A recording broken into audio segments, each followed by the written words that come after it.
Ya, Assalamualaikum warahmatullahi wabarakatuh. Perkenalkan, saya Norman Surat dari BDP 2018. Di sini saya akan membahas sedikit mengenai tipe keramba.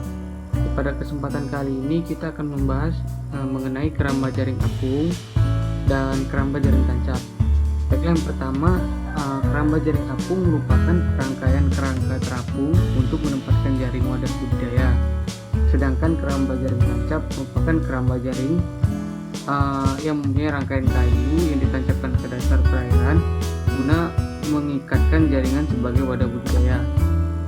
Nah, pada kesempatan kali ini saya akan mengangkat sedikit tentang budidaya ikan kerapu macan dengan sistem keramba jaring apung.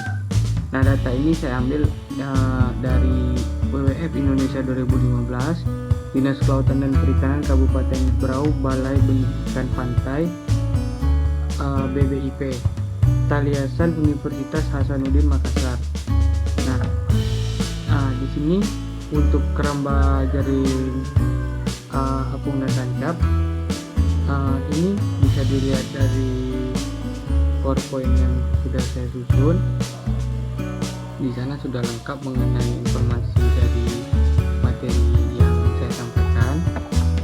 Nah, kita akan lanjut ke pemilihan lokasi, tipe perairan, kualitas air, dan aksesibilitas. Perairan terlindung dari ombak besar dan angin kencang sepanjang tahun. Maksudnya perairan yang akan kita gunakan sebagai tempat budidaya itu harus terlindung dari ombak besar dan kencang sepanjang tahun.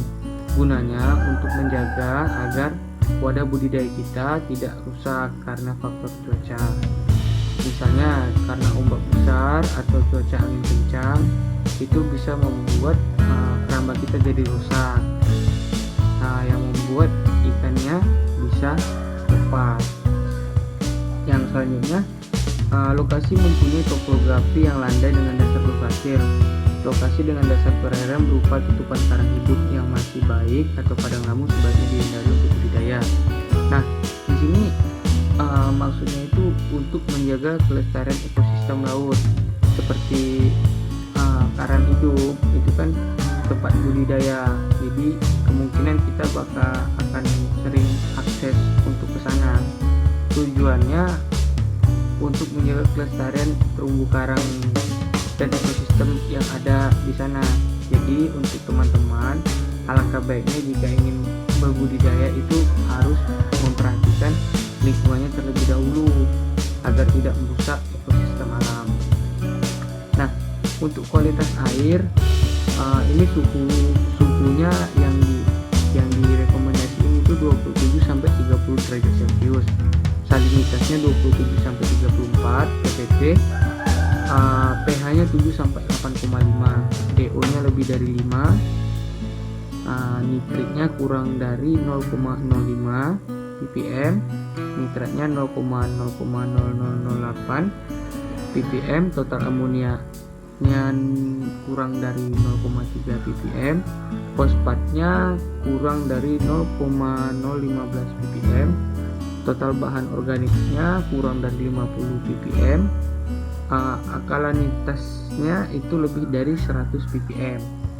Nah, kualitas air secara fisik itu kecerahan air lebih dari 5 meter.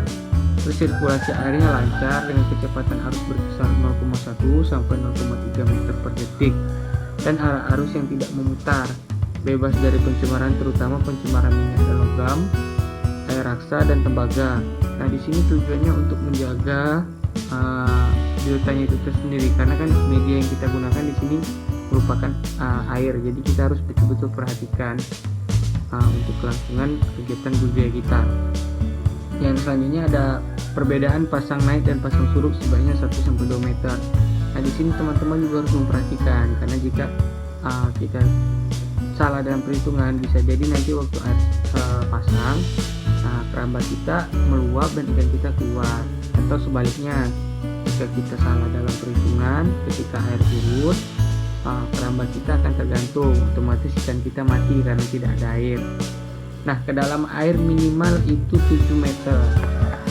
Selanjutnya aksesibilitas. Nah, di sini yang dimaksud aksesibilitas itu merupakan lokasi budidaya kita tuh mudah dijangkau dengan kendaraan darat maupun kendaraan laut. Karena kita akan banyak menghabiskan waktu di sana, jika tempat budidaya kita sulit dijangkau, akan terjadi problem di sana nanti, seperti untuk proses pemanenan atau sekedar kontrol rutin. Yang berikutnya, tersedia sarana dan prasarana transportasi. Nah, sarana dan prasarana transportasi ini merupakan poin penting juga dalam kegiatan kita buat berbudidaya dengan menggunakan keramba ini. Selanjutnya, dekat dengan sumber pakan dan tenaga kerja serta kondisi keamanan yang baik. Nah, keamanan yang baik di sini ya kita harus betul-betul bisa kontrol dan memastikan kalau misalnya tempat kita akan membudidaya itu aman, baik dari faktor alam atau dari manusia. Selanjutnya, sarana yang kita gunakan di sini yaitu yang pertama itu ada rakit, patok, pelampung, jangkar dan tali jangkar, waring dan jaring. Nah, rakit bisa dilihat di gambar ini. Rakit adalah bingkai frame yang dilengkapi dengan pelampung sebagai tempat meletakkan atau mengikat waring dan jaring. Bahan bingkai KJA terbuat dari kayu kuat yang berukuran 6 x 12 cm atau papan selebar 20 cm dan tebal 2 cm, atau HDPE atau bambu atau PVC. Nah, kaki berukuran 8 x 8 meter terbagi menjadi 4 kotak berukur 3 x 3 meter per kotaknya. Bila ukuran balok 7 x 14 x 800 cm, papan berukuran tebal 3 sampai 4 cm, panjang 400 cm untuk pijakan. Alternatif bingkai lainnya yaitu menggunakan bambu. Nah, patok ini berfungsi sebagai penyangga jaring sehingga dapat berbentuk segi 4, terbuat dari bambu, kayu atau beton. Sistem ini ditempatkan pada perairan danau, laut, sungai atau waduk yang memiliki kedalaman sekitar 3-7 meter. Penempatan sistem ini harus memperhatikan besaran pasang surut. Pada saat pasang, kantong jaring terendam yang dapat mengakibatkan ikan lepas keluar, sedangkan pada saat surut ketinggian air di dasar kantong masih bersisa minimal 1 meter. Nah, pelampung ini merupakan bahan terbuat dari drum, polietilen atau PE, volume 200 liter, dipasang dengan jarak 0,5 meter. Jumlah per unit disesuaikan dengan jumlah kotak yang diinginkan.